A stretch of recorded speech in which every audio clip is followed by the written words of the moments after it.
Hi, I'm Dr. Patrick Foy. I'm an MD or medical doctor, and I'm the director of the Coccyx Pain Center or Tailbone Pain Center here in the United States, online at tailbonedoctor.com. And this video we're going to talk about arthritis as a cause of tailbone pain. And this is the next in my series of videos going chapter by chapter through my book, Tailbone Pain Relief Now. Just doing short videos that give a glimpse as to some of the content that's within each chapter and presenting it here in a video format so that it allows us to have an opportunity to interact and you can post your comments or questions or thoughts or your experiences with arthritis related to the tailbone down below, and it gives us all a chance to interact down in the comments section. So again, back to the book. We're looking now at chapter 10 within the book, which is arthritis of the tailbone. And most people are familiar with arthritis as a cause of pain in other parts of the body. So you may have arthritis at your knee or at your hip. Many people have arthritis within the small joints within their fingers. And similarly, people can have arthritis within the small joints within the coccyx. And unfortunately, many physicians forget to think about arthritis as a cause of coccyx pain, even though they would know enough to think about arthritis as a cause of pain in your fingers or your hip or your knee. So let's take a look. For comparison, again, just showing here where one joint meets the next, where one bone rather meets the next, that's the joint. And normally there's a nice smooth appearance between at one end of the one bone and the next. But when there's arthritis, there's changes that happen that make it look abnormal. And to show you an illustration from my book, this is kind of over-dramatized the way the illustrator happened to draw it here, but it makes the point, which is you can see here the bones of the coccyx stacked up one on top of the other. And down in these lower joints in this example, you can see that the bone surfaces are nice and smooth. The bones may have a nice squared off appearance at the joint where one bone meets the next bone. But at this bone up here, you can see it doesn't look so nice and neat and smooth anymore. Instead, it looks very, kind of jagged or hazy or ragged around the edges. And that's because there's arthritis at that joint. There's wear and tear at that joint. Now this is sort of drawn in a very dramatic way for the illustration in the book. It's probably, in most cases, a little more subtle, something more like this, where, again, over here you would have a nice, neat joint as shown here, as opposed to the arthritis, shown with the wear and tear within the joint over there on this part of the image. Also at the edge of the joint, you may have what's called an osteophyte, which is a little bit of a lip where the bone gets a little bit wider at that margin at the joint that has the arthritis. So that's a little bit about arthritis. And some of the questions that come up about arthritis, well, there's different types of arthritis. The most common is osteoarthritis. Osteoarthritis is also referred to as degenerative joint disease, and this is normal wear and tear. All of us go through life and we move around, we put weight onto our joints, whether that's by walking or running or sitting. We're putting weight onto our different joints throughout the body. And some wear and tear happens at the joint over time. And that wear and tear is referred to as arthritis.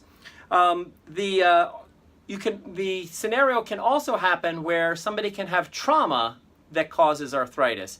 Very common, you have a football player who has trauma or injury to the knee, and then at that knee joint, they end up having arthritis much sooner, many years or decades sooner than they have normal aging arthritis at the same joint on the opposite side of the body.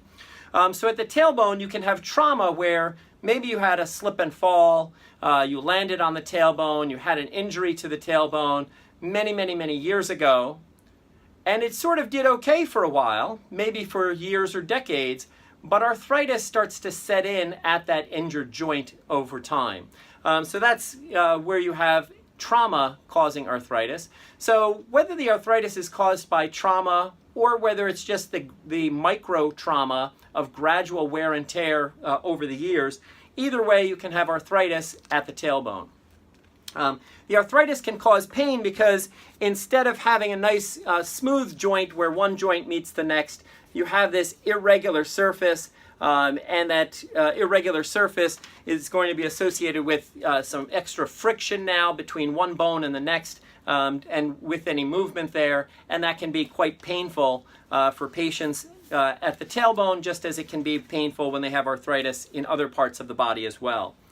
The other things we can talk about with arthritis is treatment of arthritis and diagnosis of arthritis. So in terms of diagnosis, really you need imaging studies to diagnose arthritis, whether that's at the tailbone or at other parts of the body. Most commonly this involves getting x-rays, but you can get information from MRI and CT scans as well. But really the x-rays are more or less the typical gold standard for diagnosing typical arthritis. The x-rays need to be done in the proper way. And what I mean by that is that it's very, very common that the x-rays or other imaging studies at the tailbone will not be done in a way that adequately shows the tailbone. So the imaging studies may be done of the lumbar spine, which is higher up, or the imaging studies are done of the tailbone, but it doesn't do the image at the proper angle in order to see the joints nice and clearly in order to make the diagnosis of arthritis. So it becomes really important when the imaging studies are being done that the ordering physician understands and has experience in treating tailbone pain and orders the proper test, and also that the radiology technician does the test properly, and then that the radiologist that's reading the images actually looks at the tailbone and comments on it and evaluates for some of these things. And unfortunately, it's very, very common that there's breakdown at each and every one of those steps along the way. So although, if I had arthritis within my finger, the x-rays would be done properly, the radiologist would read it properly, etc. But if I had arthritis instead of at my finger, if I had the arthritis at my tailbone, then often the system just sort of breaks down because most people are not familiar with treating tailbone pain. As far as treatment of arthritis, the first step in treatment is actually having an accurate diagnosis in the first place, and that's why the imaging studies and the evaluation are so important. The treatment sometimes can involve putting medication locally at the spot, such as by a small local injection, but we're going to get into treatments in another chapter later within the book, so we'll have a chance to talk more about that there. But for this purpose, let's just say that unless you make an accurate diagnosis in the first place, it's very difficult to have a logical treatment plan, because if you just are labeled as having tailbone pain overall, which they call coccydynia, without having a diagnosis made as to what's causing the tailbone pain, well then you don't have a clear direction for what way you're going to go with your treatment options. Or you may have an injection done, but they don't do the injection at the specific joint within the coccyx that has the arthritis, because they haven't made that diagnosis in the first place. So I hope that information is helpful about arthritis at the tailbone.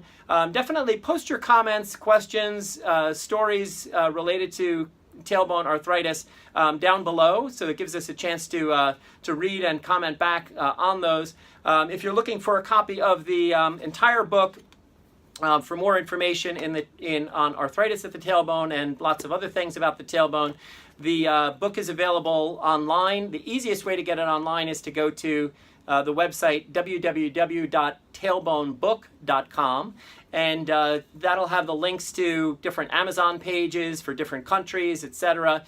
You can get it as a printed book, which is 272 pages in paperback, or you can get the electronic book, the e-book version, if that's easier for you. And with that, you can get that pretty much anywhere in the world that has internet access. You can download the electronic book and have access to all of the same information. If you're looking specifically for me online, the easiest place to find me is at the website www.tailbonedoctor.com. So if you're looking for more educational content, I have lots of educational videos and online articles and information written specifically about the tailbone and tailbone pain. You can find all of that there. Or if you're looking to come to the Tailbone Pain Center for evaluation and treatment, all of that information is there as well at tailbonedoctor.com. So I hope the information is helpful for you. I'll be looking for your comments down below regarding arthritis at the tailbone. Bye-bye.